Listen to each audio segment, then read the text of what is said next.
ఈవీ9 national news కు స్వాగతం. ముందుగా హెడ్లైన్స్. చెన్నై తీరానికి కొట్టుకొచ్చిన వింత వస్తువు.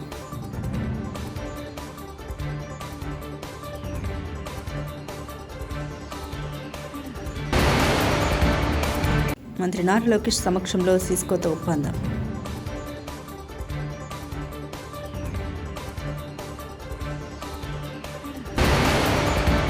ముఖ్యమంత్రి శ్రీ నారా చంద్రబాబు నాయుడు గారి అధ్యక్షతన 3వ జిల్లా కలెక్టర్ల సమావేశం.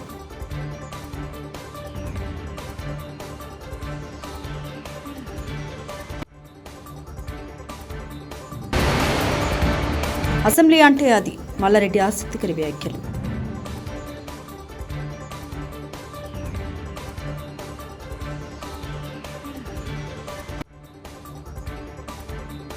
కడలూరు జిల్లా పుదుస తీరం సమీపం సామియార్పేట వెల్లంకి రాయన్పేట మధ్యలో సముద్ర తీరానికి సోమవారం సాయంత్రం కోడిగుడ్డు ఆకారంలో పసుపు రంగు వస్తువు కొట్టుకొచ్చింది. ఆ వస్తువుపై మాల్దీవులు అని నల్ల రంగుతో రాసి ఉంది. ఆ వస్తువును చూడగానే స్థానికుల జాలర్లు భీతిల్లారు. వెంటనే మత్స్యశాఖ అధికారులకు ఫిర్యాదు చేశారు. ఈ సమాచారం తెలుసుకుని మత్స్యశాఖ అధికారులు పుదుస తీరం పోలీసులు కోస్ట్ గార్డ్ అధికారులు హుటాహుటిన అక్కడికి చేరుకుని ఆ వస్తువును పరిశీలించారు. మాజీ మంత్రి బీఆర్ఎస్ ఎమ్మెల్యే మల్లారెడ్డి ఏది మాట్లాడినా సంచలనమే, ఏం చేసినా ఆసక్తికరమే. ఆయన మీడియా ముందుకు వచ్చారంటే చాలు ఏదో విషయంపై మాట్లాడుతూ నవ్వులు పోయిస్తుంటారు. ఇప్పుడు తాజాగా మల్లారెడ్డి అసెంబ్లీ ప్రాంగణంలో మీడియాతో నిర్వహించిన చిట్ చాట్లో అప్పటి అసెంబ్లీ సమావేశాలు, ఇప్పుడు జరుగుతున్న అసెంబ్లీ సమావేశాల మధ్య వ్యత్యాసాలను చెప్పుకొచ్చారు.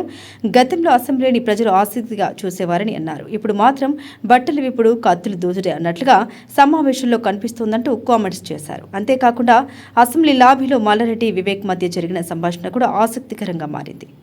యాప్స్ ప్రమోషన్స్ వ్యవహారంలో యూట్యూబర్ రీతూ చౌదరి పంజగుట్ట పోలీసుల విచారణకు గైరు హాజరయ్యారు. 1 గంట దాటిన తర్వాత కూడా రీతూ చౌదరి విచారణకు రాలేదు. ఈరోజు మంగళవారం విచారణకు రాకపోతే మరోసారి నోటీసులు ఇచ్చే అవకాశం ఉంది. మరోవైపు బెట్టింగ్ యాప్స్ కేసులో యాంకర్ విష్ణుప్రియ హైకోర్టును ఆశ్రయించారు. తనపై నమోదైన ఎఫ్ఐఆర్లను కొట్టివేయాలని హైకోర్టులో క్వాష్ పిటిషన్ వేశారు. దీంతో కోర్టు ఆదేశాల ప్రకారం విష్ణుప్రియ విషయంలో పోలీసులు ముందుకెళ్లనున్నారు. ఐటీ అడ్వాన్స్ కోర్సుల్లో నైపుణ్యాభివృద్ధి కోసం ఏపీ ప్రభుత్వం సిస్కోతో ఒప్పందం కుదుర్చుకుంది. ఈ మేరకు ఐటీ విద్యాశాఖల మంత్రి నారా లోకేష్ సమక్షంలో సిస్కో ఏపీఎస్ఎస్డిసి ఎంఓయూ జరిగింది. ఈ ఒప్పందం ద్వారా 50,000 మంది యువతకు డిజిటల్ ఐటీ నైపుణ్య అభివృద్ధిలో శిక్షణ ఇస్తారు. విద్యార్థుల్లో ఐటీ అడ్వాన్స్డ్ టెక్నాలజీ నైపుణ్యాన్ని పెంపొందించేందుకు ప్రఖ్యాత ఐటీ సంస్థ Cisco, AP skill development corporation నడుమ ఒప్పందం జరిగింది. రాష్ట్ర విద్య, ఐటీ, ఎలక్ట్రానిక్ శాఖల మంత్రి నారా లోకేష్ సమక్షంలో ఉండవల్లి నివాసంలో ఇరుపక్షాల ప్రతినిధులు ఎంఓయూపై సంతకాలు చేశారు. రాష్ట్రంలో 95% గుంతలు లేని రోడ్లుగా తీర్చిదిద్దాం. రాయితీపై సోలార్ రూఫ్ టాప్లు ఏర్పాటు చేయడం ద్వారా ఉచిత విద్యుత్ అందించడం, మిగులు విద్యుత్ కొనుగోలు చేయడం అనే గొప్ప లక్ష్యం నెరవేరుతుంది. ముఖ్యమంత్రి నారా చంద్రబాబు నాయుడు. 95% పూర్తయినాయి. మిగిలిన కూడా పూర్తి చేస్తాం. మిగిలిన రోడ్లు కూడా ఏ విధంగా చేయాలో మళ్ళీ దానికి కూడా ఒక డైరెక్షన్ మీకు ఇస్తాం. సోలార్ రూఫ్ టాప్ ఇది గుర్తుపెట్టుకోవాలి. డెమోక్రటైజేషన్ ఆఫ్ పవర్ జనరేషన్ ఇది బిగినింగ్. దీనివల్ల 20 లక్షల మందికి ఈరోజు మనం సబ్సిడీ ఇస్తున్నాం. 200 యూనిట్లు వాళ్ళందరికీ ఇది పెట్టగలిగితే ఫ్రీగా 200 యూనిట్లు వాడుకునే పరిస్థితి వస్తుంది. ఒకవేళ 150 వాడుకుంటే ఒక 100-120 యూనిట్స్ గ్రిడ్కి ఇస్తే ఎప్పుడు కావాలంటే ఇప్పుడు కరెంట్ ఇస్తాం. అదే సమయంలో ₹2.09 చొప్పున డబ్బులు కూడా ఇస్తాం. మెయింటెనెన్స్ కూడా వాళ్ళు చేసే పని ఏమి ఉండదు. వాళ్ళు చూసుకుంటే సరిపోతుంది. వాళ్ళ రూఫ్ టాప్ ఏదో ఉంటుంది, దాన్ని చూసుకుంటే సరిపోతుంది. మీటర్స్ అవన్నీ ఉంటాయి. సర్వీస్ అంతా కూడా అవుట్ సోర్సింగ్ ఏజెన్సీకి ఇచ్చాం. మీకు గైడ్ లైన్స్ ఉన్నాయి. దీన్ని ఎట్టి పరిస్థితుల్లో all collectors it is your duty. ఇది ఒక కాంపిటేటివ్ స్పిరిట్ కూడా ఇవన్నీ కూడా ఎవాల్యుయేట్ చేస్తాం. మీ పరిధిలో మీరు 20 లక్షల కుటుంబాలు మేము టార్గెట్ పెట్టాం. మీరు ఇంకా చేయగలిగితే ఫస్ట్ కమ్ ఫస్ట్ సర్వ్డ్ కింద మీరు ముందుకు పోయే పరిస్థితి వస్తుంది. గవర్నమెంట్ ఆఫ్ ఇండియా కూడా దీనికి ఈ గైడ్ లైన్స్ తో ముందుకు పోతున్నాం. గత ప్రభుత్వంలో 1-2 కలెక్టర్స్ కాన్ఫరెన్స్లు జరిగాయి. అది కూడా ప్రజావేదిక కూల్చడం లాంటి కక్ష సాధింపు చర్యలకు ఉపయోగించారు. మా ప్రభుత్వం వచ్చిన 10 నెలల్లోనే 3 కలెక్టర్స్ కాన్ఫరెన్స్లు పెట్టి ఎప్పటికప్పుడు ప్రజా అభిప్రాయానికి అనుగుణంగా ప్రజల కోసం తప్పిస్తూ అందరం పనిచేస్తున్నాం. Payyavula Keshav. 3rd collectors conference పెట్టుకున్నాం. పీపుల్ ఫస్ట్ అనేటువంటి ఆలోచనతో గౌరవ ముఖ్యమంత్రి గారు మనందరికీ ఎప్పటికప్పుడు ఒకే థాట్ ప్రాసెస్ లో ఉండాలి అనేటువంటి ఆలోచనతోనే ఇంత ఫ్రీక్వెంట్ గా కలెక్టర్స్ కాన్ఫరెన్స్ పెట్టడం జరుగుతోంది. గత 5 ఏళ్లలో నాకు తెలిసి ఒక్కసారి 2 సార్లు కలెక్టర్స్ కాన్ఫరెన్స్ పెట్టినట్టు గుర్తు. In the past government, if I remember well, అది ఒక్కసారి డిస్ట్రక్టివ్ థాట్ తోటి పెట్టినటువంటి కాన్ఫరెన్స్. అది అయిపోయిన తర్వాతనే ప్రజావేదిక కూల్చినటువంటి సందర్భం కూడా నాకు గుర్తుంది. కానీ ఇక్కడ కలెక్టర్స్ కాన్ఫరెన్స్ జరగడం అనేటువంటిది ప్రజలు ఇచ్చినటువంటి మ్యాసివ్ మ్యాండేట్ ఏదైతే ఉందో, అనుక్షణం ప్రజల కోసం తపన పడేటువంటి ముఖ్యమంత్రి గారి ఆలోచనలు అమలు చేయడానికి మనం అందరం కూడా ఎప్పటికప్పుడు we are on the same page అనడం కోసమే ఇంత ఫ్రీక్వెంట్ గా కలెక్టర్స్ కాన్ఫరెన్స్ పెట్టడం జరుగుతూ ఉంది. గత సంవత్సరం కంటే ఈ సంవత్సరం 3,60,000 మంది విద్యార్థులు ప్రభుత్వ పాఠశాల నుండి వెళ్లిపోయారు. మాజీ మంత్రి ఎమ్మెల్యే సబితా ఇంద్రారెడ్డి. అధ్యక్ష, నేను మాట్లాడంలో పొరపాటేం మాట్లాడలేదు అధ్యక్ష. గౌరవ మంత్రి గారు చెప్పిన దాంట్లో అధ్యక్ష, కొన్ని స్కూల్ ఓపెన్ చేసినామన్నారు అధ్యక్ష. కానీ 6,000 స్కూల్ క్లోజ్ అయినాయి అన్నారు అధ్యక్ష అప్పుడు. బట్ ఈ సంవత్సరం 1913 స్కూల్ క్లోజ్ అయినాయని చెప్తున్నాను. 273 స్కూల్ అసలు ఊళ్ళల్లో స్కూల్లే లేవని చెప్తున్నాను. మరి మీరు బాగా చిత్తశుద్ధితో పనిచేస్తూ ఉంటే, బాగా టీచర్స్ని అపాయింట్ చేసి, మీరు బాగా ఇంట్రెస్ట్ పెట్టి నమ్మకం కలిగిస్తే 3,60,000 మంది పిల్లలు ఎందుకు వెళ్ళిపోయారు అధ్యక్ష? ఎందుకు తగ్గారు అధ్యక్ష? ఎందుకంటే ఇది నేను చెప్పిన రిపోర్ట్ కాదు అధ్యక్ష. మీరు ఇచ్చిన సోషియో ఎకనామిక్ సర్వే ఏదైతే చేస్తున్నారో పోయిన సంవత్సరంది, ఈ సంవత్సరంది అధ్యక్ష. పోయిన సంవత్సరంలో గవర్నమెంట్ స్కూల్స్లలో 23 లక్షలు ఉంది అధ్యక్ష. ఈసారి మీరు ఇచ్చిన రిపోర్ట్లు అధ్యక్ష 19 లక్షలు అధ్యక్ష. సునీత లక్ష్మారెడ్డి మీద చేసిన అనుచిత వ్యాఖ్యలు విత్డ్రా చేసుకున్న స్పీకర్, మహిళలు అంటే నాకు గౌరవం. నాకు 8 మంది అక్క చెల్లెలు ఉన్నారు. మిమ్మల్ని ఉద్దేశించి అనలేదు. రన్నింగ్ కామెంటరీ చేస్తున్నారు, అందువల్ల నేను వినబడలేదు అని అన్నాను. సునీత లక్ష్మారెడ్డి అంటే ఎన్నలేని గౌరవం ఉంది. మీ మనసు బాధ అనిపిస్తే నా మాటలు విత్డ్రా చేసుకుంటున్నానన్నారు. సునీత లక్ష్మారెడ్డి గారు అంటే మాకు ఎన్నలేని గౌరవం. అందులో మహిళలు అంటే రన్నింగ్ కామెంటరీతోనే వచ్చింది. ఇది ఎవరు మాట్లాడుతున్నారు? అక్కడ కాదు సార్, మీదికే మాట్లాడుతున్నారు.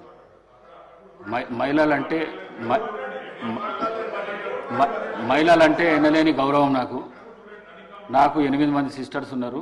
నేను మహిళలను చాలా ఎక్కువ గౌరవిస్తాను. నేను ఈ సీటు మీద ఉండి నేను మిమ్మల్ని అనుకోవడం మాత్రం చాలా పొరపాటు. అది మీరు మాట్లాడేటప్పుడు రన్నింగ్ కామెంటరీ ఇక్కడి నుంచి అక్కడి నుంచి వస్తున్నది. వారు మాట్లాడేది వినబడతలేదు, నాకే వినబడతలేదు, మీకు వినబడుతుందా అని చెప్పిన. మిమ్మల్ని ఉద్దేశించి వినబుద్ధి అయితలేదు నా మాట్లాడింది అని చెప్పినా కానీ వారిని ఉద్దేశించి చెప్పింది కాదు నేను. మీరు తప్పుగా భావించిండొచ్చు. మీ మనసు కష్టపడితే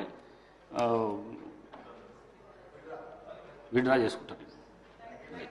మొన్న సభలో మంత్రి కోమటిరెడ్డి వెంకటరెడ్డి వ్యాఖ్యలతో తీవ్ర మనస్తాపం చెంది శాసనసభలో ఎమోషనల్ అయిన బీఆర్ఎస్ మాజీ మంత్రి ఎమ్మెల్యే శ్రీ వేముల ప్రశాంత్ రెడ్డి, నేను చనిపోతే నా పార్థివ దేహంపై జాతీయ జెండా కప్పుతారు. అతి కొద్ది మందికి దక్కే గౌరవాన్ని నేను పొందాను. కేసీఆర్ గారి ఆశీర్వాదం వల్ల 3 సార్లు ఎమ్మెల్యే అయ్యాను. 4 ఏళ్లు మిషన్ భగీరథ వైస్ చైర్మన్గా, 5 ఏళ్లు మంత్రిగా పనిచేశాను. భగవంతుడు నాకు ఇచ్చిన శక్తి మేరకు పనిచేశాను. సభలో మాట్లాడుతుంటే సభ్యులు అంతరాయం కలిగిస్తున్నారు. అది లేకుండా చూడాలని సభాపతి గారికి విజ్ఞప్తి. బీఆర్ఎస్ మాజీ మంత్రి ఎమ్మెల్యే వేముల ప్రశాంత్ రెడ్డి. నియోజకవర్గ ప్రజల దయ వల్ల నేను 3 సార్లు వరుసగా ఈ శాసనసభకు ఎన్నికవుతూ వస్తా ఉన్నాను అధ్యక్ష. కేసీఆర్ గారు నన్ను ఒక 4 సంవత్సరాలు మిషన్ భగీరథ వైస్ చైర్మన్గా, 5 సంవత్సరాల మంత్రిగా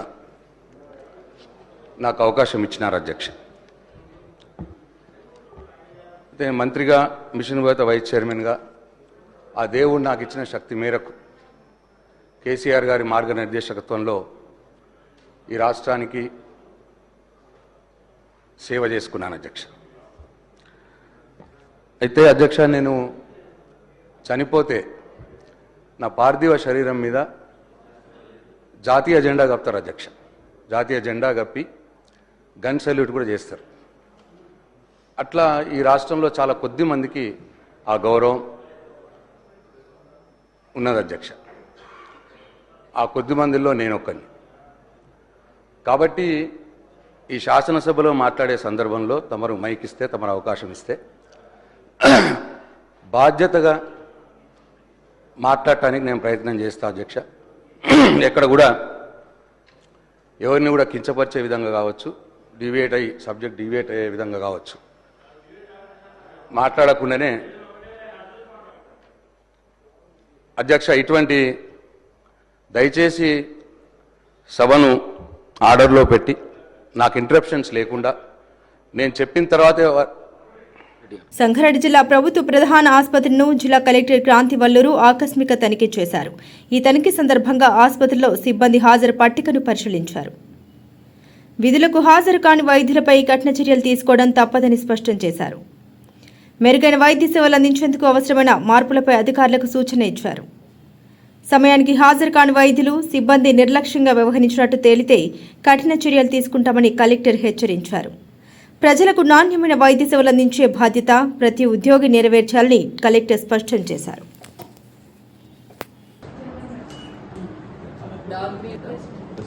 మరి కోమల్ అమృత నూరి ఎందుకు 1 2 3 4 5 టైమ్స్ శ్రీధర్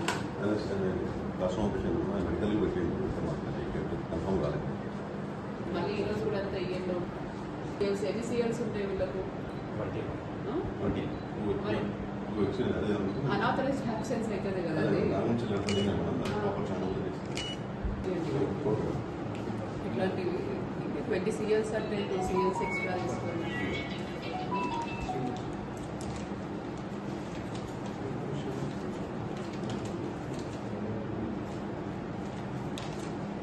కానీ ఓవరాల్ ఈయన కూడా కోమల్ అమృతరాని సైన్ చేసిన తర్వాత మీరు సీఎల్ అని మార్క్ చేస్తున్నారు.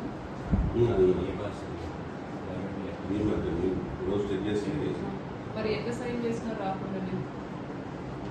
రాకుండానే సైన్ చేస్తున్నారు. మళ్ళీ మీరు దాని మీద సీఎల్ అని రాస్తున్నారు. ఇక్కడ కూడా చూడండి, ప్రతిసారి వీళ్ళు ముందే సిగ్నేచర్ పెట్టిపోతున్నారు. అదే అవుతున్నట్టు. ఎవరి కంట్రోల్లో ఉంది రిజిస్టర్? 3 టైమ్స్ జరిగింది ఇదే మంత్లో. దే సైన్డ్ అండ్ మీరు క్రాస్ చెక్ చేసి సీఎల్ రాస్తున్నారు. దీనికి కూడా షోకాస్ నోటీస్ ఇవ్వండి. కోమల్ 2 to 4 మరి మీరు సర్ప్రైజ్ చెక్ చేసుకునే యాక్షన్ మీరు తీసుకోవాలి కదా.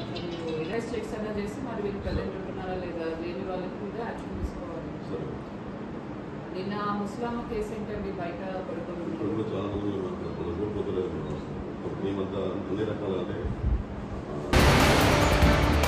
చెన్నై తీరానికి కొట్టుకొచ్చిన వింత వస్తువు.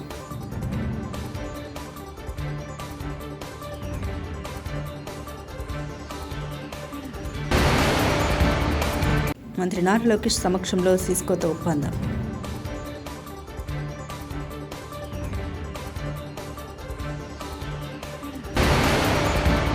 ముఖ్యమంత్రి శ్రీ నారా చంద్రబాబు నాయుడు గారి అధ్యక్షతన 3వ జిల్లా కలెక్టర్ల సమావేశం.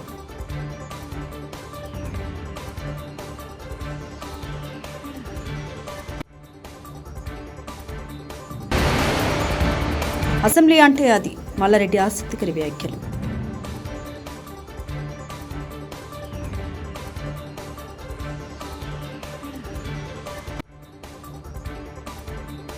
ఇవి బులెటిన్ విశేషాలు. చూస్తూనే ఉండండి EV9 నేషనల్ న్యూస్.